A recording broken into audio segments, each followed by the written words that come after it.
பள்ளிவாசல் இமாம்களுக்கும் மஹல்லா இளைஞர்களுக்கும் ஜமாத்துல் உலமா ஒரு முக்கியமான அறிவிப்பு கொடுத்திருக்காங்க.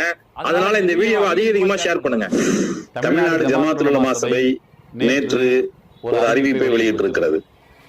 தமிழகத்தில் இருக்கக்கூடிய ஒவ்வொரு மஹல்லாவிலும் இருக்கக்கூடிய இளைஞர்கள் ஒரு குழுவாக சேர்ந்து அந்த இளைஞர்கள் இந்த வாக்காளர் பெயர் பட்டியல் சரிபார்ப்பு அரசின் சார்பில் தேர்தல் கமிஷன் சார்பில் நடக்கின்ற போது வீடு வீடாக வழங்கப்படுகின்ற எனுமரேஷன் ஃபார்ம் எனப்படுகின்ற கணக்கீட்டு படிவத்தை வீட்டுள்ளவர்கள் சரியாக அதை பூர்த்தி செய்கிறார்களா என்பதை கண்காணிப்பதும், சரியாக அவர்கள் புகைப்படம் ஒட்டியிருக்கிறார்களா, அந்த படிவத்தை முழுமையாக பூர்த்தி செய்திருக்கிறார்களா என்று கண்காணிப்பதற்கும், அதே போல வரைவு வாக்காளர் பட்டியல் வெளியிடப்பட்டதற்கு பிறகு அதில் வாக்காளர்கள் ஏற்கனவே இருந்தவர்கள் யாரும் விடுபட்டிருக்கின்றார்களா